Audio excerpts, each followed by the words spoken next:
que nós estamos vendo hoje, participando hoje, vivendo hoje? Uma guerra. Exatamente. Uma guerra. Tivemos pandemia, muitos pastores de oração morreram. O Deus da Bíblia, eu tenho um livro, é um Deus inventado. E se eu for reencarnação, eu sou a reencarnação de Jesus Cristo, porque eu sou top demais. Esse é Fábio Sabino, um que vivia de oração, jejum e submonte. Hoje, um ex-pregador do Evangelho, um crítico ferrenho da Bíblia e das suas narrativas miraculosas, do Antigo e do Novo Testamento. É com ele que vamos falar hoje. Além da Fé, com Jason Ferrer. Brasil!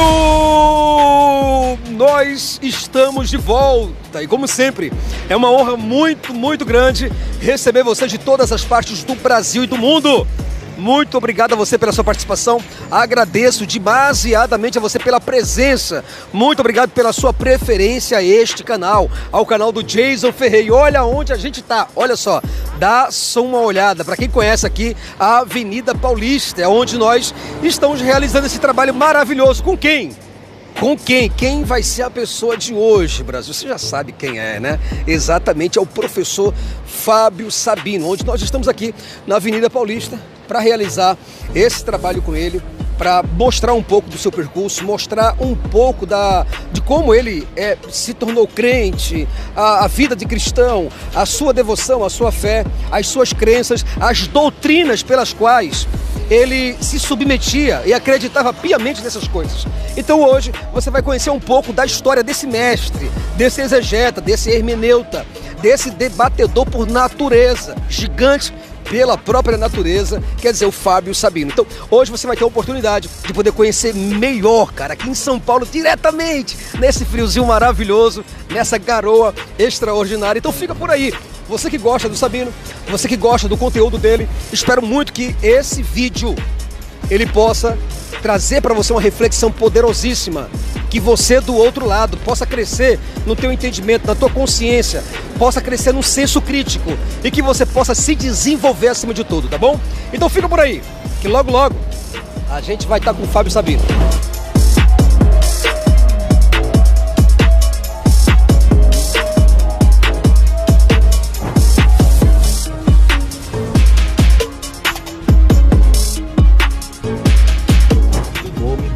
Vindo sobre as nuvens e os seus anjos ao seu lado. Quando foi que o sumo sacerdote viram isso? Ó, eu talvez não vou ser a pessoa mais especializada para. Mas nós temos 20 minutos para discutir o que você falou. Beleza, não para discutir na parte mais não, profunda na Bíblia, mas assim. Você pode pedir ajuda ao Espírito Santo, tá bom? Pô, é isso que eu ia te falar agora. É assim, se você falar que Jesus Cristo, o Filho de... Porque Jesus tem Jesus para todo lado aí. Não, sim, tô falando da Bíblia. Sim. Ele mentiu. No Testamento. Por que ele mentiu? Porque ele prometeu uma coisa para os apóstolos, isso não aconteceu, que os apóstolos estariam perante reis e governadores. Isso não aconteceu. E outra coisa, os discípulos deveriam estar vivos para verem a volta de Jesus, como diz Mateus capítulo 16, versículo 27 e 28. Jesus falou assim, ó, que eles estariam vivos para verem a volta dele. Certo? E isso não aconteceu, porque todos os discípulos morreram. Então o que acontece? Isso é mentira. Você está falando de volta ou de ressurreição? Não, estou falando de uma volta, parousia, vinda. O segundo maior advento do Novo Testamento, que seria... Vamos fazer assim, vou falar conforme o meu conhecimento. Certo. Porque óbvio... Não, deixa o Espírito te usar. Então, vamos lá. O que acontece? Jesus, quando ele falou tudo que ele falou desde os 2000 anos atrás, ele serve tanto para aquele pessoal, certo? Não estava ali. Não serve, porque o contexto é para os discípulos, hein? Calma aí. Eu vou falar conforme o meu conhecimento. Certíssimo. Não dá para concluir. Então, o que acontece? A palavra de Deus, né?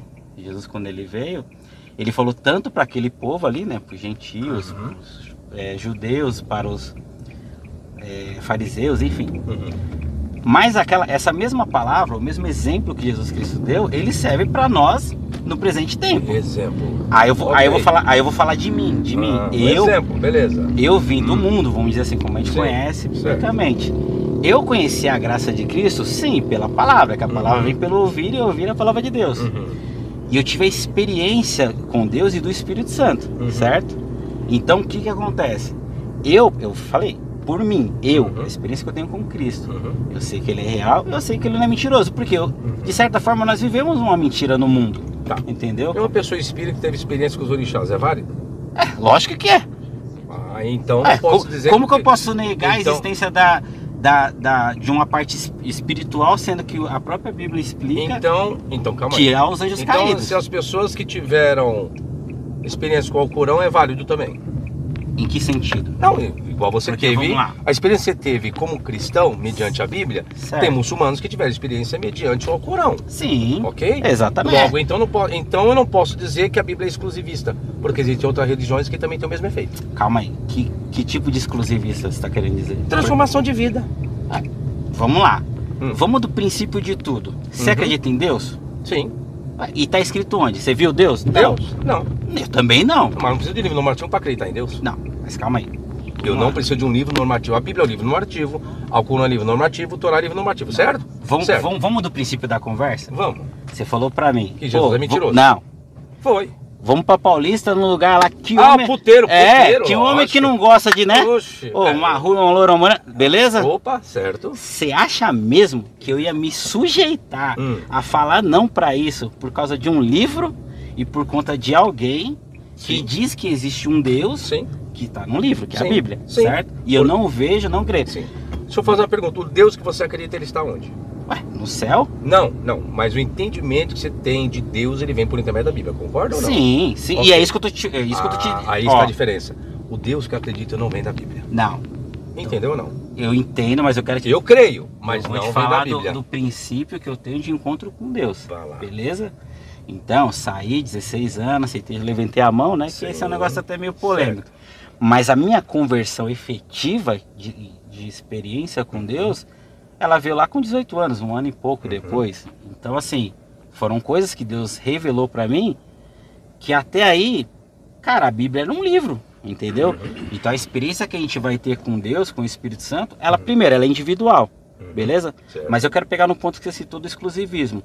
Cara, Deus, ele não vai te obrigar a aceitar ele, entendeu? Ele não vai te obrigar. lança no inferno caso você não aceite, né? Mas, cara, imagina só, eu vou dar um exemplo, vou ser bem tosco no meu exemplo. Fica à vontade. Vocês contrataram a Uber aqui, certo? Eu posso chegar e falar assim, cara, desce todo mundo no meu carro. Pode, Não posso? pode. Mas não vou fazer isso, primeiro. Pode, você pode. Concorda? Vai ter consequência? Vai. Vai ter Você consequência. Ele falou a palavra certa. Sim. Meu, Deus vai lá, ele te mostra o amor, ele dá o filho dele pra morrer na cruz. Você tem seu ponto de vista, tudo bem, vou respeitar, vou ficar brigando. E aí ele dá o seu filho pra morrer na cruz. Ele fez tudo o que ele fez, ele criou os céus e a terra. E ele te dá a escolha de não. Lembrando, Então, ele Deus- respeita Peraí, a então- sua escolha em dizer que não aceita ele, não acredita Então nele você está e que não quer morrer no céu. então você está entendendo que Deus é amor, é isso? Também é um dos atributos E o de mal Deus. que ele fez? Que Não mal que conta. Deus fez? Deus não fez mal nenhum, não? Não. Sabe qual foi o primeiro pecado de Deus? Pecado de Deus É, ótimo. pecado de Deus. Vai, Ele fala tá aí. falando isso na Sabe? narrativa bíblica. Vou usar a Ah, Bíblia. Foi a mentira. Sabe onde Deus mentiu? Para Adão. Por Olha o quê? que Deus Ele falou não para está Adão. dizendo necessariamente que Deus existe, Ó, mas a da narrativa Bíblia. Não, ele falou que Deus Deus, existe. ó, Não, a narrativa bíblica. vamos lá para a narrativa bíblica. Deus chegou a Adão e falou assim: Adão, não coma, porque no dia que tu comeres certamente morrerás, certo? Certo. Ok? A serpente chegou para ele e falou assim: não, Deus sabe que vocês não vão morrer, pelo contrário, Deus sabe que o dia que vocês comerem se abrirão os vossos olhos e sereis como Deus, sabendo o bem e o mal. Aí quando Adão e Eva comeram, o que aconteceu? Deus chegou e falou assim: o homem se tornou como um de nós, sabendo o bem e o mal, mas para que não viva eternamente, tiremos a árvore da vida para ele. Aí Deus foi, tirou, expulsou o homem do jardim do Éden, colocou querubins, não é isso? Sim. Onde foi que Deus mentiu? Quando Deus falou que o homem iria morrer. E a serpente falou que eles não iam morrer, que no dia que eles comessem, abririam os vossos olhos deles, eles seriam como Deus. E o que Deus falou que aconteceu? Ó, O homem se tornou como um de nós, sabendo o bem e o mas mal. espera aí. Deus não mentiu, não? Vou puxar aqui. Ali tá relacionado à vida eterna. Então, mas Deus não mentiu? Não mentiu. Não? Não. Não? Quando fizeram o quê? Comeram. Eles comeram, Não. No dia em que comeres, morrerá, certo? Certo. Ok? Aí a serpente falou que eles não morreriam. Ela mentiu. Quando eles comeram? Não, Deus mentiu. Porque Não. quando eles comeram, eles morreram. O dia passou, né? Ali não. Porque... Então, e a serpente Não. falou o quê? Mas no dia que eles comeram, o que a serpente falou? No dia que vocês comerem, se abrirão os vossos olhos, sereis como Deus. Deus não admitiu que isso aconteceu? Olha o que Deus falou. Eu quero que O você- homem se tornou como de nós, sabendo o bem e o mal. Bem e o Então, mal. então Mas a serpente até aí, mentiu? Por quê? Não, ela não tô questionando a questão da serpente. Eu Não, quero, a questão é que eu Deus quero mentiu. ficar onde Deus mentiu. Por Então, quê? Deus falou que eles iam morrer. Eles morreram? Não, O dia morreram. Morreram onde? Ué, morreram. Eles estão vivos até hoje? No dia? Não, meu filho. Eles iriam morrer naquele dia. Mas Deus não falou isso. Falou, tá escrito no dia. No dia Deus não falou, ó, vocês vão comer e no futuro vocês morrerão. Não, é no dia. Interpretação. Não, é benhon em hebraico, benhon, é no dia. Preposição, no dia. No dia em que vocês comerem, certamente morrerá. Certamente morrerá. Ó, o certamente já mudou, olha lá. Não, certamente morrerá, está isso. Então, no mas dia... é isso que eu tô te falando. Certamente O morrerá, certamente você dando é tipo assim, dando certeza de que aquele não, dia... Certamente morrerá no Mas dia. não é no dia. O único Mas tá escrito no episódio dia, acho meu que filho. tem foi Ananias e Safira. Não, né? vamos Que botar- realmente não. foi ali. Não. Mentiu Não, contra o mas Espírito Santo, para foi Adão e e Eva tomou. era no dia. Sabe por que no dia? Porque no dia que eles comeram, se abriram os olhos deles. Cara, ó, é assim. Tá escrito na Bíblia. Eu sei que tá escrito na Bíblia. Hum. Mas eu tô querendo dizer a questão da interpretação. Não, então- Porque você tem que pegar um contexto. Deus Mas eu quis tô dizer dentro o do seguinte, contexto. Imagina só, ó, vou pegar. Tem Lembrando, contexto, tem lembrando contexto, que eu tô indo no meu Mateus entendimento, 24, tá? viu? Você deu aula lá pro pessoal. É assim. Vê, no céu, vê os anjos caídos e tal, De beleza. onde você tirou anjo caído? Vamos lá, você tá falando muito de anjo caído. Não tá escrito Ué. anjo caído. Daniel. Daniel fala de anjo Acho que caído. é Daniel. Não, isso Ou não é existe. Ezequiel? Ezequiel também não fala. Fala. Não. Ô, é que Não. eu tô dirigindo. Não. Sabe onde você vai eu sei entender o que é. anjo caído? Sabe onde você vai Não, entender? aí você tá querendo me zoar. Não, eu tô falando sério com você. É só Apocalipse 12, viu? E houve batalha no céu, Miguel e Sim, seus anjos. mas não. Só! Mas Ezequiel você esquece. Você tá me zoando? Não Você conhece estou. a Bíblia? Eu sou teólogo, eu sou escritor. Então, por isso eu tenho mesmo. um livro só sobre Ezequiel Ah. 28. Então eu estou falando com propriedade, estou falando para você que não é Ezequiel. Única passagem que existe é o Novo Testamento. Jesus dizendo, eu via Satanás como um raio cair do céu. E Apocalipse 12, houve batalha no céu, Miguel e seus anjos, tal. Entendeu agora? Mas não Ezequiel, esquece isso, tá? Que Apocalipse, na verdade, Entendeu? está citando o livro de Enoque. Não tem. Fala sobre. Então, Aí você tá, você tá querendo se referir a Satanás, não a anjos. Ezequiel quantos 28 é minutos aí? Satanás. Satanás e a terça parte, que é todo mundo junto, não, por esse parte. é o problema, a terça parte isso ainda vai acontecer. Apocalipse 12. Ixi, mano, aí- É, te ensinaram errado. aí- Te Não, ensinaram não errado. ensinaram não. Te ensinaram errado. Não, eu Não? reconheço minhas limitações. Eu sou sem vergonha, faz tempo que eu não vou pra escola dominical. Eu nunca fui a favor de teologia, pra ser bem honesto. Por quê? Cara, Olha aí, Brasil, tá vendo? Até nesse momento o Sabino não perde a oportunidade. Tá vendo aí? Até no Uber. Aqui o Uber, descendo aqui na Paulista, chovendo, e o Sabino tá lá falando, contendendo, demais. debatendo, não tem jeito. O homem é debatedor por natureza, meus amigos, só pra você ter uma ideia. Não tem jeito não, gente. A gente tenta ficar caladinho. A gente tenta não falar nada, mas quando pergunta, a gente simplesmente Tem que dar uma fala. resposta. Fala.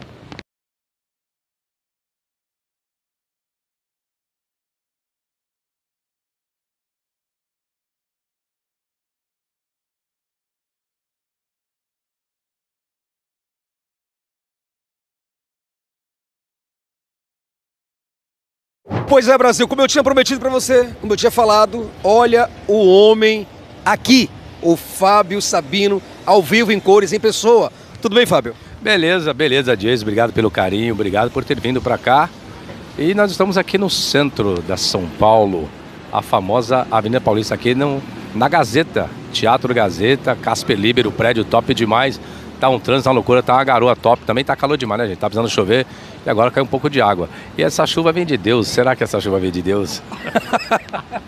Cara, uma coisa interessante é que o Fábio, além de um baita debatedor, um exegeta, um professor, uma pessoa que entende minuciosamente cada versículo, cada texto, cada perícope, cada coisa da Bíblia, certo? Ele também, acima de tudo, cara, foi cristão. Não sei se você conhece um pouco a história do Fábio Sabino antes, né, de ele ser esse apologeta de outros. Não um apologeta, mas um contra-apologeta, né? Um contra-apologista. Sabino, como é que foi assim essa ideia? Porque muitas pessoas imaginam que essa ideia que você tem hoje de ser uma pessoa que protesta contra a narrativa bíblica, ela surgiu, vamos dizer, do nada, mas é evidente que não. Você já foi da igreja há muito tempo. Sim, gente. Eu primeiro a minha religião foi candomblé. Aí da saída Candomblé? Aí da saída do candomblé, eu conheci minha primeira igreja, foi a Igreja Batista Nikkei, pastor Kamakura. Da Batista, depois eu conheci a Assembleia de Deus, Ministério de Madureira. Depois eu fui para o Ministério do Belém, onde eu fiquei até 2009. Fui um exímio pregador, pregava praticamente quase todo final de semana. Dei aula na faculdade da Assembleia de Deus, Ministério do Belém, chamada FAESP também. Então toda a minha trajetória, primeiro foi no Espiritismo, depois do Espiritismo, aí que eu conheci a Igreja Evangélica e fiquei até 2009. Mas foi bom, tenho muitos amigos pastores, formei muitos pastores também. até hoje tenho apreço. Às vezes eu visito a igreja com meu irmão, que é presbítero, também é da Assembleia, meu irmão. Não tenho preconceito nenhum com a denominação, mas eu tenho um preconceito com o radicalismo religioso, com certeza isso, 100%. Procuro cultivar amizade com todos. Não tenho preconceito com aqueles que são espíritas, uma vez que eu fui também. Como diz o ditado, a gente não vai cuspir no prato qual comeu. Então, o meu debate não é contra a denominação, meu debate é contra a interpretação que não é precisa, é uma interpretação má, que alguns fazem, e às vezes não é nem questão de interpretação, é o achismo. E contra o achismo, e aí eu não sou a favor, eu sou totalmente contra, por minha especialização ser essa parte da interpretação, que a hermenêutica é exegese, e eu digo para você que coisas boas eu aprendi, e o que é bom a gente fica, e aquilo que não é bom a gente acaba descartando. Se você perguntasse para mim se eu voltaria para a igreja hoje, não voltaria. Nunca mais, nunca mais, porque hoje eu sei que eu não preciso de um templo. Eu preciso de pessoas boas que, independentemente se são cristãs ou não, mas que tenham um bom caráter. Então nós precisamos de pessoas de bom caráter, independentemente da sua religião. É uma coisa que eu aprendi, é isso que eu sigo hoje. Hoje eu não tenho religião, não sou ateu, não sou cristão. Creio em algo que é minha própria consciência, isso me faz bem e procuro fazer o bem para cada pessoa que tem um bom caráter, é isso que eu peço. Só pegar para cá agora. Então... Mas assim, Sabino, você me disse que já participou, por exemplo, da Assembleia de Deus. O que te levou para a Assembleia de Deus? Na verdade, o que me levou para a igreja, para a Assembleia de Deus, foi uma noiva. Eu estava distante da igreja qual eu era, estava muito longe. Mudei, conheci uma noiva, ela era da Assembleia de Deus. E aí foi ela que me levou para a Assembleia de Deus, uma vez que eu era da Batista. Então saí da Batista e eu saí. Para mim tanto faz, para mim tá calor mesmo. A chuvinha batendo então, aí, né? Eu tô preocupado. Então, na verdade, eu saí da Igreja Batista e eu conheci a Assembleia por intermédio de uma noiva. E aí fiquei na Assembleia, cultivei e comecei a dar aula aí, gente. Aí eu só saí em 2009, porque aí não tinha mais condições, eu não tinha mais como ficar na Assembleia. Na verdade, não tinha mais como ficar em igreja nenhuma. Então, o meu conhecimento aumentou, comecei a interpretar, fui no debate de televisão, na RIT, um programa chamado Consulta ao Doutor, não, debate Vejam Só. Eu fui nesse debate e aí, depois daquele debate, o meu caminho na Assembleia de Deus não foi mais o mesmo, porque eu estava indo contra a cartilha. E depois disso, infelizmente, não tive mais espaço. Ainda na Assembleia de Deus, uma denominação evangélica pentecostal muito rígida, fundamentalista, que lê a Bíblia de uma maneira muito dispensacionalista, muito rígida, quero dizer. O que você começou a ver, o que você começou a perceber? Porque tem muita gente em casa, Sabino, que lê a Bíblia, só que ela lê de uma maneira muito espiritual, espiritualizando tudo. Então, o que foi que deu aquele start para que você pudesse ler agora e pegar a Bíblia de forma crítica e dizer, opa, tem alguma coisa errada aqui? Ainda na Assembleia de Deus aconteceu isso? Foi na Assembleia. Eu não conseguia mais ler, eu comecei a observar. Ler é uma coisa, observar o texto é diferente. Boa, boa. Então eu não lia mais, eu comecei a observar os detalhes que existem dentro do texto. E esses detalhes me fez enxergar que muito daquilo que as pessoas ensinavam, até mesmo aquilo que eu ensinei, outrora no passado eu vi que eu estava totalmente equivocado. Então, por uma questão de caráter, eu comecei a ensinar de fato e verdade o que o texto está dizendo. Se o texto é literal, se o texto é simbólico, se o texto é mito, se o texto é lendário, se o texto é conto folclórico, porque para aqueles que espiritualizam, toda a Bíblia é verdade, nela não contém erro, porque ela é inspirada. E aí, da forma de observação, uma forma um pouco mais crítica, comecei a enxergar que não era bem aquilo o qual eu tinha aprendido. E aí, acho que uma questão de caráter, eu não vou ensinar aquilo que é inverdade, aquilo que é errado. Aí eu comecei a ensinar aquilo que é certo, e isso não que me afastou das pessoas, mas as pessoas começaram a se afastar de mim, porque as pessoas se julgavam muito espirituais, e eu, como agora tratado como herético, como um grande herege, como perseguidor... Foi assim que eu te conheci, como herege. Como perseguidor da igreja, que na verdade eu não persigo ninguém, gente. Eu sou perseguido, mas não persigo ninguém. Eu só apenas faço o meu trabalho, que é um trabalho interpretativo e exegético, apenas isso. Um texto, por exemplo, não sei se você se recorda, se não se recordar também não tem problema nenhum, mas teve algum texto que você olhou, observou e aquilo criou um start para você? Aquilo disse, opa, é nesse momento que foi o divisor de águas. Você lembra do texto? Eu lembro de um texto, que é o texto de Samuel, quando Davi vai ser ungido, os quais o profeta chega na casa de Jessé, o belemita, e olha para todos os irmãos de Davi e diz, ei, está perante o Senhor ser ungido. E aí chega um momento e parece que Deus fala com o profeta, não é isso aí não. Aí chega Davizinho, que está lá no curral, junto com as ovelhas, e quando ele se apresenta e chega, aí chega o profeta e fala, é este. E o interessante é que ele era o menor, diz que ele era o menor. Só que eu fui estudar isso em hebraico, não era menor não, é porque era desprezado.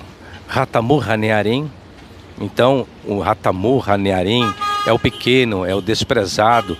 Isso me chamou muita atenção. Por quê?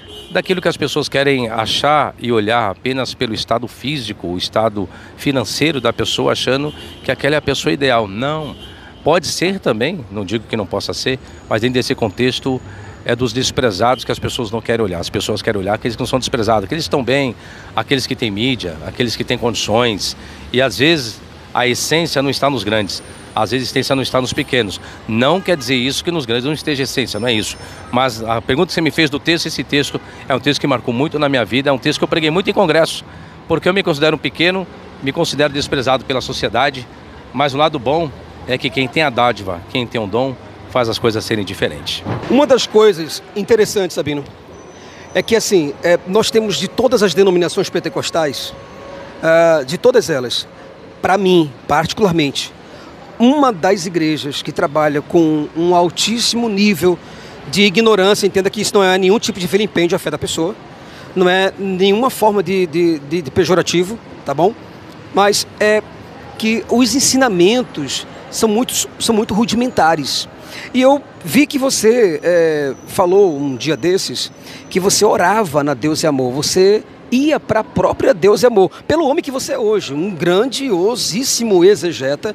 Cara, o que você ia fazer na Deus e Amor? Não querendo, por favor, os irmãos da Deus e Amor não se ofendam, é porque o conhecimento, infelizmente, da Deus e Amor, a sua teologia, a sua estrutura, a sua doutrina, as suas regras, são muito rudimentares, muito simplistas. Mas eu pergunto, o que é que o Sabino fazia na Deus e Amor?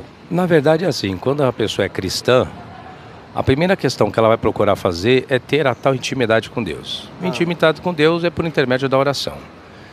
E a única igreja que tem 24 horas que você pode chegar e orar a hora que você quiser é só Deus e Amor. No estacionamento a gente chamava de santuário.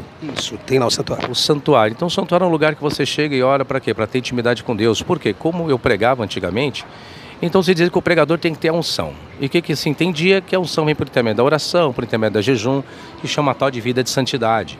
Para que Deus pudesse cumprir tudo aquilo que Ele usou a boca de outras pessoas como revelação, como profecia e como tantas outras coisas.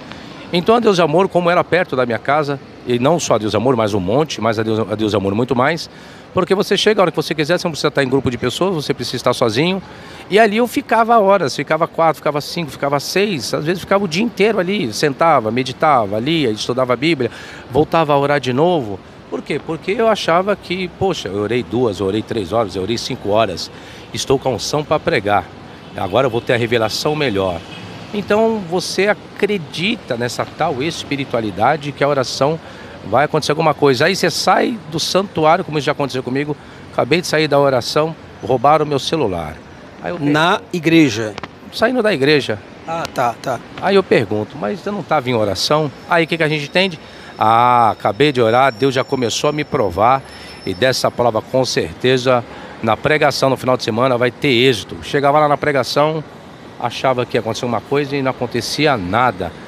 E aí eu comecei a pensar, rapaz, será que então eu gastar tanto tempo que eu gasto orando, jejuando, me privando das coisas boas da vida, para poder subir em cima de um púlpito e entregar uma tal de mensagem ungida, uma mensagem espiritualizada, uma mensagem revelatória, será que ocorrerá alguma coisa? Primeiro acho que teria que ocorrer comigo, só que aí eu vi que as coisas começaram a acontecer ao contrário. Acontecia com as pessoas que eu entendia que era por intermédio da minha administração, mas aquilo comigo não acontecia em nada. E aí eu comecei a pensar se esses valores estavam certos. Respeito àqueles que oram, só que eu digo por mim mesmo que a oração, ela não tem efeito. Efeito ela tem, só daquilo que está escrito na Bíblia, lá dentro. Porque fora da Bíblia eu comecei a aprender que não existe milagre só dentro da Bíblia. Poder da oração só dentro da Bíblia.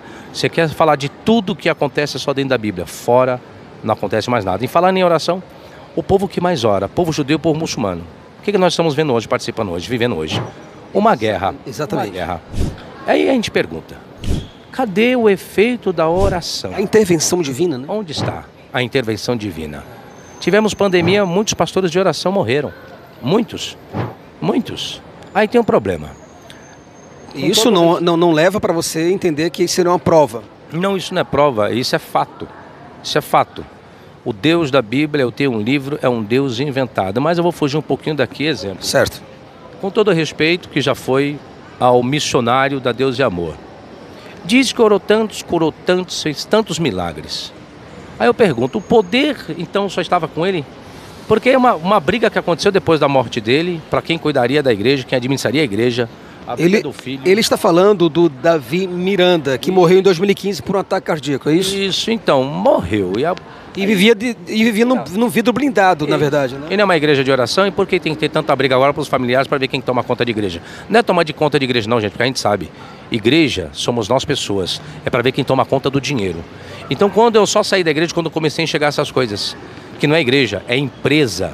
Não existe igreja, o que existe é empresa, com o seu CNPJ inscrito bonitinho, para entrar o dízimo e a oferta na conta da igreja, que não é igreja, não é do povo não. A igreja é do líder, porque eu nunca vi os membros serem milionários. Se os membros são milionários, porque tem uma empresa, não tem nada a ver com a igreja. Mas agora o líder da igreja, ele é milionário, e o milionário. E os membros capengando. Então quando eu comecei a enxergar essas coisas, eu falei, não, chega, para mim não dá mais. Se eu tiver que fazer o bem, eu não preciso de igreja para fazer o bem, não preciso de religião para fazer o bem, não preciso orar para ninguém para fazer o bem, nem para ver ninguém curado, porque quem cura é a medicina. Eu estou para acreditar em milagre, porque até hoje eu não vi milagre algum. Eu queria ver o morto ressuscitar. Por que não orar para o Miranda ressuscitar? Porque a igreja toda não orou para ele ressuscitar. A igreja não tem poder, não? Pelo visto, não. Então, eu cansei de viver de ilusões. E assim, e você foi um pregador, cara. Você tem muitos vídeos teus. Tem. Você pregando, você ensinando Bíblia para as pessoas de acordo com a narrativa e com as interpretações mais tradicionais. Então, assim, você era um conservador, inclusive. Sim. E depois disso você largou tudo, largou o púlpito, largou o paletó, a gravata, largou o conservadorismo e abraçou o quê? Abracei um caráter melhor. Um caráter digno, uma transparência digna. Não preciso mentir para ninguém, não preciso procurar massagear o ego de ninguém, simplesmente faço o meu trabalho. Hoje eu não sou um apologista, mas sou contra os heréticos. Herege não sou eu. Hereges são aqueles que deturpam o texto para satisfazer os seus próprios egos, satisfazer suas vontades, ludibriar as pessoas e usar de má fé e de mau caratismo. Então quando eu saí do templo, quando eu saí da igreja, eu me tornei uma pessoa bem melhor intelectualmente, uma pessoa madura emocionalmente, nada de movimentos espirituais, nada de revelação, nada do Espírito Santo, que um bom pregador pentecostal é isso, é aquele que fala em mistérios, é aquele que fala em língua, é aquele que entrega a revelação, é aquele que sai no sapateado, é aquele que sai no reteté, e quem está olhando diz, esse é o verdadeiro homem de Deus. Não, o homem de Deus sou eu hoje. Hoje eu sou homem de Deus. Hoje ensino aquilo que é, o que é real, o que é literal, o que é mitológico. Hoje eu não faço uso da mentira. Isso não quer dizer que eu estava fazendo uso da mentira não, gente. É porque enquanto você ainda não tem o conhecimento o qual eu tenho hoje, então para mim tudo aquilo que eu ensinava era verdade. E hoje eu vejo que aquilo que eu estava ensinando eram os moldes normais da cartilha que todo mundo queria. Então dessa cartilha eu não sigo mais, sei muito bem quem segue, quem faz uso e está achando que está abafando. Pelo contrário, não passa de um fariseu e de um hipócrita, o qual um dia eu fui. Eu fui um fariseu. Eu fui hipócrita, eu fui aquele pregador de ver as irmãs lá com saia comprida e ainda ofendi as irmãs. Irmã, você está no pecado, você cortou o cabelo, você está de calça comprida, isso não é santidade para com Deus. Aí quando você amadurece e cresce, você vê o tanto de besteira que você ensinou lá atrás. Se eu pudesse arrepender, me arrependeria, mas eu me arrependo de um dia ter tido vontade de fazer uma coisa, condições e dinheiro eu não fiz, isso eu deveria me arrepender. Você quando fala em Deus, você diz que hoje você é o homem de Deus. Em que sentido você fala isso? Porque Deus é minha consciência. E hoje eu consigo julgar os valores do que é certo e errado, independentemente de qualquer livro normativo, daquilo que tentam significar aquilo que é Deus. Deus hoje é minha consciência, a minha razão, a minha vontade. Esse é meu Deus e procuro fazer o bem. E hoje eu não preciso de livro nenhum para me conduzir daquilo que é certo e o que é errado. Se alguém quer dizer para mim o que é certo e o que é errado por intermédio de um Deus da Bíblia, então me desculpe. Então ele não existe, então eu sou o próprio Deus. A minha própria consciência, a minha própria a Bíblia, a estrutura dela, ela perdeu o valor para você? Não como valor histórico, porque ainda tem um valor histórico. O que representa para mim, o que ela tem de validade, é aquilo que ela pode constatar como veracidade. Exemplo, não digo de personagens bíblicos, que é uma característica de estudar para saber se os mesmos existiram. Mas alguns de pontos históricos sim, porque a arqueologia consegue provar e pode contestar que realmente alguma coisa de verdade existiu. Como lugares como lugar. Se você vai lá em Jerusalém, você vê algumas coisas erguidas. Então isso eu posso falar para ela que ela tem um certo valor histórico, não com questão de personagem, porque eu não estudei todos, mas em termos de pontos geográficos, estruturas, questões monumentais, isso sim. Então ela tem um valor histórico. Algumas pessoas que dizem que o que Moisés escreveu, vamos trazer assim, que o povo passou no Egito. Existe alguma evidência de que o povo de Israel esteve no Egito por 400 ou por 430 anos? Bom, quisera que tivesse alguma coisa. Se existe, não foi descoberto, mas do que está descoberto hoje, não. Nós não tem nenhuma evidência. Não temos evidência nenhuma. Nós temos vários escritos, né? Se você pegar as esfinges, as próprias pirâmides, tem as suas escritas hieroglíficas, as escritas egípcias, mas nós não temos nada a respeito de um governador como José que disse. José foi governador do Egito. O povo lá ficou 400 anos, então nós não temos uma estrutura a respeito para constatar essa história, se é verídica ou não, do que está registrado na Bíblia. Infelizmente, falta nisso. Quando as pessoas dizem a respeito dos milagres, e elas falam que mares, ou o mar se abriu, rios se abriram, e que Moisés, por uma autoridade de Deus, teve uma revelação do Senhor através de um cajado, tocou no mar e o mar se abriu. Por exemplo, pessoas acreditam que o mar se abriu. E eu estou falando isso de forma literal. São pessoas que têm acima da 4ª série do ensino fundamental, pessoas que sabem ler, escrever. Muitos deles são doutores e debatedores, que debatem com você. O que você pensa dessas pessoas que acreditam que o mar se abriu ao meio para dezenas de centenas de milhares de pessoas passarem por lá, inclusive animais? Bom, gente, para aqueles que acreditam no milagre do mar se abrir, a pergunta é, Deus só fez lá? Então nós temos que começar a orar quando houver enchente aí na sua casa, que você começar a perder todos os móveis, então começa a orar para que não haja enchente. Ou caso haja enchente, que você ore aí para que abra um corredor e você passe com seus móveis a seco. Então isso é uma pura ilusão, um puro besterol. Porque se milagres existem na Bíblia e são verdadeiros, tem que continuar até hoje. A repetição. Tem que existir, porque aí senão é um Deus injusto, só fez lá e não faz aqui.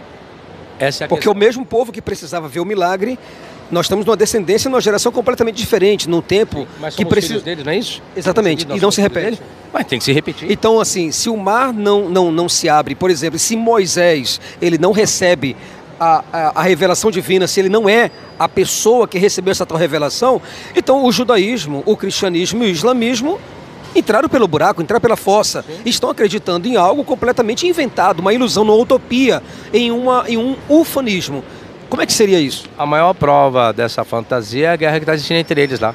Crianças inocentes morrendo, mulheres, idosos, todo mundo morrendo. E Deus está fazendo o quê? Por que Deus não para o míssil? Que venha aquela chuva torrencial de mísseis, que pare e que volte. Ou que o próprio Deus se apresente. O milagre dele. Então, milagre só existe na Bíblia, igual os mortos. Muitos ressuscitaram dentro da Bíblia. Mas cadê as pessoas ressuscitando hoje? Não tem? Só na Bíblia. Fora dela não tem mais nada.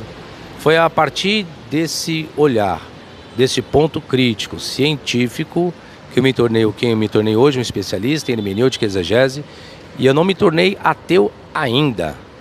Não consigo me tornar ateu porque ainda existe uma fagulha de crença, fé e até mesmo de esperança. Eu ainda acredito que Mas em que Deus? A minha consciência, a minha razão. Essa tua consciência, ela sobrevive além de você? Não posso dizer porque é abstratismo. Quem sabe? Eu acredito que sim. Não, vou lhe provar. Pode. Sabino. Agora vou lhe provar que pode. Vai lá. Sim. Essa minha divindade, ela sobrevive porque aquilo que eu faço inspira-se nas pessoas e as pessoas acabam aderindo à forma crítica de ensino, de didática, de dinâmica, de conhecimento, de metodologia e dão prosseguimento. Eu posso morrer, mas o meu conhecimento ele vai perdurar e as pessoas vão dar. Mas não é uma consciência pré-existente. A minha?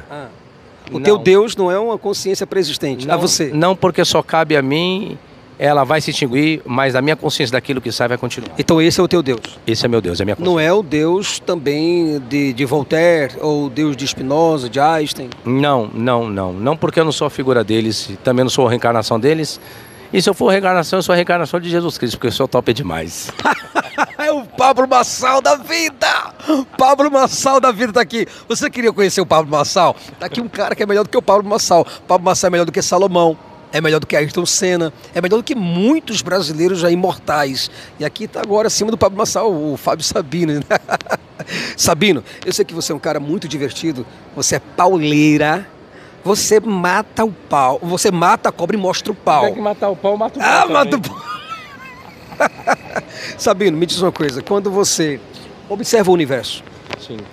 você consegue entender que haja um governador, um regente, um arquiteto, um designer que tenha feito todas essas coisas? Eu digo um Deus que independe da sua consciência, que independe de você, um Deus que, vamos dizer assim, deu o pontapé na vida e gerou a evolução ou gerou a criação. O que você tem a opinar a respeito desse assunto? Bom, se a ciência consegue provar, não precisa de Deus. Então eu só vou dizer onde chega Deus, onde que a ciência não consegue provar, onde não consegue alcançar. Não digo que a ciência tenha os seus limites, mas possa ser limitada dependendo do que nós temos hoje como ferramenta de estudo e de trabalho. Não que a consciência. A primeira consciência, para mim, ela é limitada. Só essa transmissão que nós estamos fazendo, essa tecnologia, veio da mente do ser humano. Exatamente. Então nós não conseguimos entender até que ponto vai a imaginação e a inteligência do ser humano. Então, enquanto o ser humano estiver chegando, eu tenho que excluir Deus. Mas no momento no qual ele não conseguir, não avançar mais, aí eu coloco Deus no caso. Você tem alguma necessidade de Deus? Não. Acredita de alguma forma que esse... Eu já sei a resposta, tá certo? Mas eu preciso perguntar porque tem muito crente dentro de... Aí escutando agora, pessoas que têm a Bíblia dentro de casa. Eu tenho um professor de escola bíblica dominical. Entenda, pessoal. Este homem já passou por onde você passou. Este homem já viveu o que você viveu. Talvez você diga que ele não tenha tido uma experiência como você teve, mas foi um homem que subiu ao monte. Clamava, orava, pedia, gritava, se ajoelhava, chorava na cabeceira da cama. Eu estou mentindo? Não. Se fosse na cabeceira, estava bom. Então o que acontece? Então esse cara teve as mesmas experiências que você. Mas quando você observa a figura do Espírito Santo, você estava agora no Uber. Vou mostrar para vocês a imagem do Uber. E aí, conversa vai, conversa vem, toca assim religião. E o cara falou, o rapaz do Uber, se ele estiver vendo esse vídeo, com toda certeza, com todo respeito à sua pessoa, ele é uma pessoa maravilhosa, mas ele falou que era cheio do Espírito Santo. Mas igual a ele, Sabino, existem dezenas de milhares de pessoas que dizem que têm essa experiência com o Espírito Santo. Para você, o que é essa experiência? Rapaz, você que já passou por tudo isso. Eu passei por tudo isso e hoje eu digo que é uma lavagem cerebral de uma condicionalidade, daquilo que as pessoas condicionaram e condicionam até hoje, e coloca que você tem que ter a experiência, que a experiência para você saber que você tem o Espírito Santo no meio pentecostal é o tal falar em línguas, que isso aí eu também falava e falo a hora que eu quiser. Posso até fazer essa entrevista aqui falando em línguas, que é simples e fácil. Fala um pouquinho para mim em línguas. Baniasa, Badaya Shemia, Rama, Suiki, Manto Badaya Su, Badá Abaiaxé, Menega Maia Súbia. É isso, é terra, manto, canábria. Eu falo, cuidado com a charabacanta, charabaqueia, porque o radabaço do Xanugo e o Manácia pode acontecer na sua vida. Glória! Você que arrepiou! Cara, é exatamente isso que as pessoas fazem no dia a dia. É evidente que a nossa entrevista é uma entrevista simples, certo? Para que pessoas simples, elas possam entender o que ele está falando, o que ele já passou. Então tudo isso é apenas fonemas aleatórios para você? Uma condicionalidade, né? Você vive em um ambiente e esse ambiente te condiciona. Assim como nós educamos nossos filhos dentro de uma condicionalidade daquilo que nós queremos. Aí vai, quando ele crescer, ele fazer as suas devidas escolhas. E a igreja não é diferente. Os líderes estão ali condicionando aquilo que eles querem para que as pessoas façam. Agora, lógico, nem todos ficaram ali dentro, porque muitos farão as suas escolhas quando amadurecerem e crescerem. Outras pessoas não crescerão. Infelizmente, continuarão crianças. E aí é o que eles querem, que as pessoas continuem crianças, que não questionem nada, que não perguntem sobre nada, que continuem do jeito que está, porque para eles é bom. Só que eu cresci, amadureci. E se eu fosse um pilantra, um safado, pela dádiva e o dom que eu tenho, o talento que eu tenho, era para mim estar milionário. Muito milionário. Eu ia ser presidente de uma mega igreja internacional. Seria o outro Pablo Marçal da vida? Não, que Pablo Marçal é um lixo. O Pablo Marçal é pequeno demais, pelo amor de Deus. Eu tenho caráter, eu tenho a verdade. Ele tem a mentira, é diferente. Eu não manipulo pessoas, ele manipula pessoas. Aí tem muita diferença comparar entre eu e esse Pablo Marçal aí. Então, quando você agora quebra o personagem Moisés, você quebra todo o judaísmo. Você quebra todos os pés dele, porque toda a revelação do judaísmo está no Pentateuco. Está na revelação que Deus deu e através de Moisés e os demais profetas menores, maiores, até chegar ao seu Malaquias. Mas quando nós agora falamos do cristianismo, que por mais que de alguma forma dependa de Moisés, nós temos a figura de Jesus. Essa figura de Jesus, ela é cultuada, adorada, venerada, gente se mata, morre, entrega tudo que tem por amor a esse personagem. Quem é esse personagem para Fábio Sabino? É o mesmo que Moisés, o mesmo. É um personagem lendário, assim como Moisés é. Criou-se uma história de milagres, narrativas e tantas outras coisas com a figura de Moisés, que é lendário. Por que Jesus não seria? Jesus é o mesmo. Porque o próprio Jesus, lendário, endossou um personagem de Moisés lendário, um patriarca Abraão lendário. É a mesma coisa que você fizer um filme. Você cria um personagem, cria a trama, cria a narrativa, cria o êxito, cria tudo. Então Jesus não é diferente. O Jesus da Bíblia não é algo diferente. Porque se fosse a verdade, Jesus teria que existir lá no primórdio da história. E eternizado, teria que estar aqui na Terra hoje, vivo. Ó, vocês vão morrer, eu sou vivo, eu estou ensinando. Mas depois eu vou sobreviver todo mundo vocês, tá? Vou dar vida para vocês todos, tá bom? A você daqui já vai para o céu, que você já vai para o inferno. E aí quando eu quiser acabar com o fim do mundo, com o mundo todo eu vou acabar, eu monto um mundo novo e trago todos vocês aqui que me aceitaram, coloca tudo aqui. Mas infelizmente isso é a história da carochinha, isso é o que eu acabei de inventar. Faz sentido Jesus morrer por pecado de alguém? Ele não morreu por pecado de ninguém, ele morreu como todo ser humano morre. E isso levando em consideração somente a narrativa? Sim, ninguém morre pelo pecado de ninguém. Você morre porque é a consequência da vida do ser humano. Então estamos diante de um impostor? Sim, sim. Você fala sempre que Jesus mentiu. O que você pode afirmar biblicamente a respeito da sua mentira? Rapaz, não só com mentira, como sua covardia. Então, covardia também? Covardia também. Respeito do seu primo João Batista. Que os discípulos chegaram para Jesus, o João Batista, nosso mestre, mandou perguntar se és tu mesmo que a vida de Deus, esperamos outro. Aí Jesus não entra lá dizer a João, o cego vê, os coxos andam, aos pobres anunciado o evangelho, os mortos são ressuscitados. Aí vem a pergunta, por que ele foi covarde? Porque ele poderia muito bem ressuscitar seu primo e não ressuscitou. Eu sei por quê. Por quê? Porque ressuscitar com a cabeça no lugar é uma coisa, agora ressuscitar sem a cabeça é diferente, né? Decapitar o João, acho que Jesus pensou. Com a cabeça é mais fácil, sem a cabeça é difícil. Desse jeito, cara. Esse aí, Brasil, é o Fábio Sabino. Muitas pessoas gostam do trabalho dele, outras simplesmente odeiam. Só existem duas coisas que as pessoas pensam sobre o Sabino. Ou as pessoas o amam ou odeiam. Não tem jeito. Como é que é esse teu espírito debatedor, cara? Rapaz... Assim, o porquê você abrir canal para você falar sobre esses assuntos, você acha pertinente, tá mexendo na fé das pessoas? Porque as pessoas dizem assim, Sabino, para mim, pelo menos as pessoas dizem assim, por que você não fica calado? Por que você não vive sua fé e deixa a fé das pessoas? O que você pensa? Porque como eu sou um pesquisador, e os debates me ajudam por quê?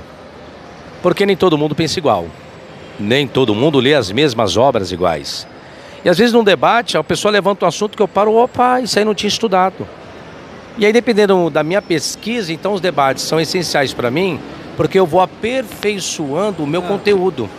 Ainda mais quando eu estou para publicar um livro e eu começo a debater sobre aquela temática, sobre aquele assunto. Porque aí vem pessoas com materiais diferentes, com ótica diferente, uma lógica diferente. E eu não me importo se eu sou refutado ou não. É até bom que eu seja refutado naquele primeiro exato momento. Porque após aquilo eu vou averiguar, vou estudar para ver se procede. Se não proceder, para mim é melhor. Porque eu nunca mais serei refutado sobre aquilo que um dia eu fui. Vou ver primeiro se tem fundamento. Não havendo, aí eu refuto. Eu já ouvi pessoas dizendo que você é só um frustrado. Uma pessoa que acreditava em Deus pessoalmente e você se decepcionou com Deus, você se frustrou e hoje você briga com Deus. Porque Deus existe e você briga com Ele. Como é que acontece isso? Bom, então se Deus está perdendo tempo em brigar comigo, Ele está lascado. Então porque Deus é burro.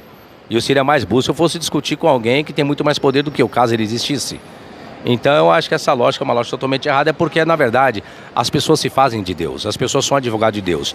Então Deus é incapacitado, e precisa de advogado, e precisa de pessoas que o defendam, tá? Então esse Deus para mim é um lixo, por isso que esse Deus que essas pessoas servem para mim não serve. Ninguém precisa advogar. Agora, se eu não tenho conhecimento, alguém vai ter que advogar minha causa no lado do direito, eu não tenho. Agora, então, se alguém está advogando para Deus, Deus não tem conhecimento, então esse Deus é um burro. Então essas pessoas que perdem tempo com isso, achando, não, eu não sou frustrado com nada disso. Frustrado seria daquilo que eu mais amo e não tive oportunidade, eu fiz errado daquilo que eu, a minha vida toda, poderia me sentir frustrado. Vou dar um exemplo. Eu tenho uma filha de 7 anos.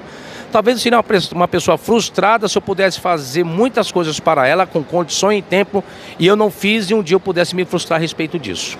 Isso sim, talvez seria algo frustrado. Agora, fora isso, nada me frustraria nessa vida, nada.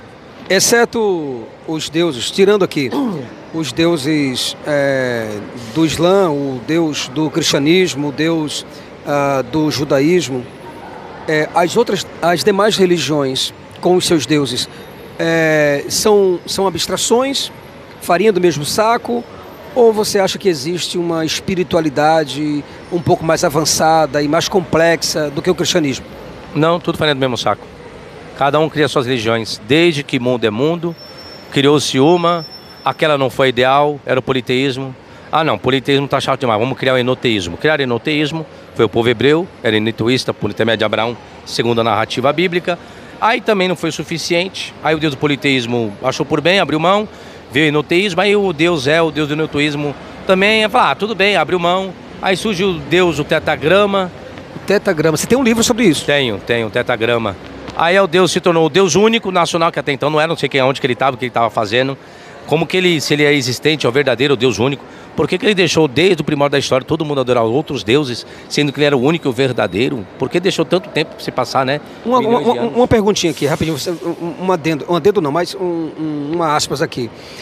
Você falando sobre a questão de os primeiros deuses e tal, aquelas coisas todas. O Rodrigo Silva, inclusive, ele fala que não era o politeísmo a melhor forma, ou a primeira forma de adoração a Deus, mas foi o monoteísmo. E depois do monoteísmo veio o politeísmo. Então quer dizer que a crença era, em primeira instância, uma crença voltada para Deus, o Deus verdadeiro. O que você tem a dizer sobre isso? Bom, uma interpretação totalmente errada.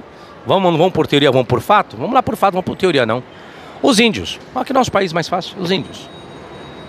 Quando eles não tiveram contato com o homem branco, eles adoravam uma única divindade. Eles não tinham Bíblia, não tiveram contato com o homem branco para trazer influência de religião. Eles desenvolveram a própria fé, a crença deles. Foi na existência de um único Deus? Isso é fato. Contra fato não existe argumento. Então quando ele fala, o doutor Rodrigo Silva, sempre foi a crença, sempre existe um único Deus, isso é um besterol, só para defender a fé, a crença dele, que é da igreja adventista. Mas a prova é essa, o maior fato é isso, só pegar os índios, as pessoas que não foram colonizadas por outros povos. Eles acreditavam que até panteísmo são. Acreditam que os bichos são deuses. O sol é Deus, a lua é Deus, o raio é Deus, tudo é Deus. Aí vem dizer pra mim que a primeira fé foi monoteísta. O animismo, o xamanismo, isso, né? Isso é pra enganar os trouxa, essa é a verdade. Rodrigo Silva coloca esses besterol pra enganar os trouxa. Só porque ele tem um nome, né? Se coloca como arqueólogo, isso e aquilo. As pessoas vão pelo título, mas não vão pesquisar, esse é o problema. E aí ele consegue manipular quem ele quer, só que eu não manipulo ninguém. Eu só trago os fundamentos. Aí ele diz que traz fundamento, é um fundamento totalmente errado. Só para defender fé e crença. Primeiro ele vira o monoteísmo, depois o politeísmo. Aí eu falo, então um monoteísmo, um Deus verdadeiro, não podia fazer nada para que as pessoas acreditassem apenas nele? Não teve poder suficiente para isso? Isso é um Deus incapacitado. Essa é a questão. Agora, por exemplo, para que a gente possa ter uma noção de quem foi o Sabino, a gente já sabe.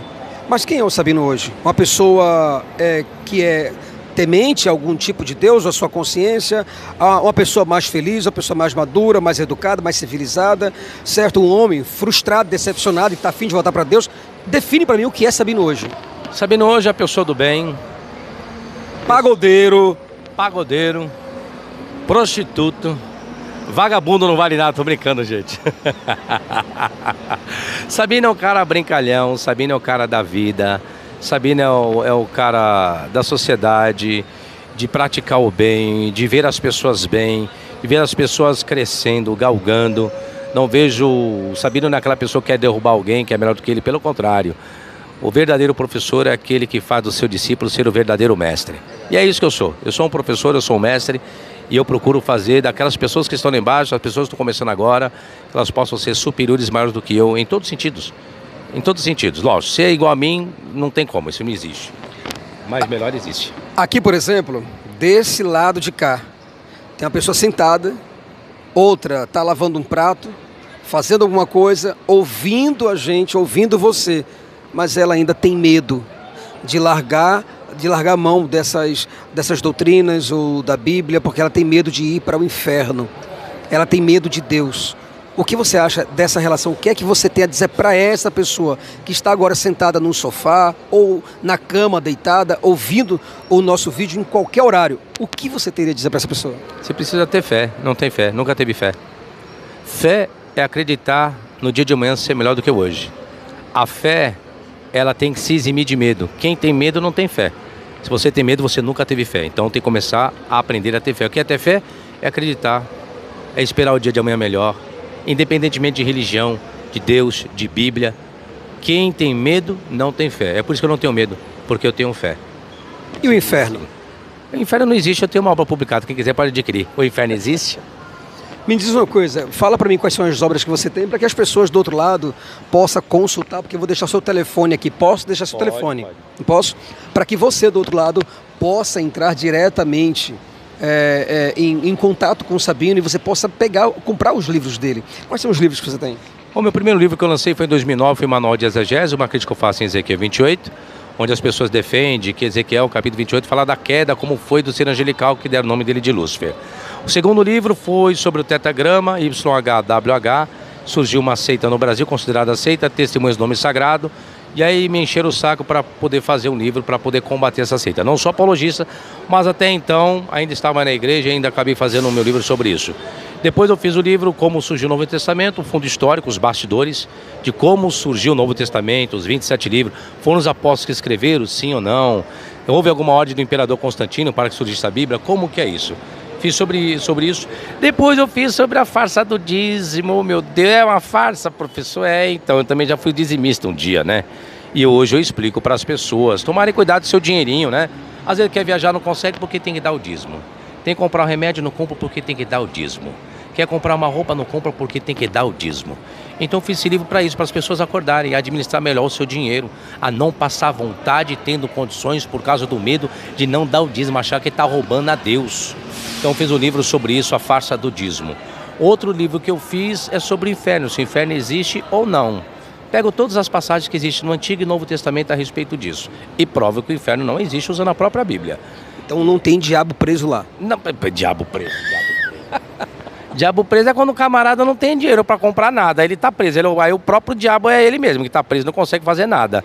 O dinheiro é o próprio Satanás, é o próprio diabo. E Paulo falou sobre isso, né? Bom, segundo a Bíblia, né? E o último livro que eu escrevi foi Em Busca da Origem do Gênesis, que sempre houve um debate a respeito de Adão, a respeito de Eva, da serpente que lubridiou, que Deus, né? Deus foi lá, botou toda a causa da humanidade, toda a desgraça por causa do pecado de Adão. E aí, será que Adão de fato e verdade existiram mesmo? Erraram, pecaram, como que é isso? Não, professor, lógico que Adão e Eva existiram. E se eu lhe provar que não, que Adão e Eva não existiram? Eu analiso esse meu livro Em Busca da Origem do Gênesis, do capítulo 1 ao capítulo 11 do Gênesis. Aí eu demonstro que existiram, na verdade, os escritores, os editores da Bíblia, do Gênesis, eles obtiveram de outros materiais para fazer as suas devidas composições. E nesse livro eu explico tudo sobre isso, da onde veio, por que veio, como veio, que é Em Busca da Origem do Gênesis, um livro de mais de 400 páginas. Interessante esse livro. Qual conselho você dá para essas novas pessoas que estão começando a estudar a Bíblia? O que você tem a dizer para elas? Gente, não leiam a Bíblia. Não leiam. Observem. Quer de fato estudar a Bíblia? Então estude. Não é para ler, é para observar. Procure pegar os detalhes dela. E leia e observe sem preconceito formado, que isso não é tão fácil de tirar. Tive problema com isso na minha trajetória. Porque você vem, carrega uma bagagem religiosa ou não religiosa, mas sempre existe uma bagagem por trás. Então, se você quer ter novos horizontes, um conhecimento mais aprofundado, uma interpretação mais precisa, tire o preconceito, tire tudo aquilo que você um dia ouviu e tenha por si próprio, por si mesmo, a sua própria interpretação, fazendo a sua própria exegese, que com certeza vai ser garantia para você. Sabino, quero muito agradecer a você. Obrigado. Cara, dá aqui esse aperto de mão. Eu só tenho uma coisa contra você.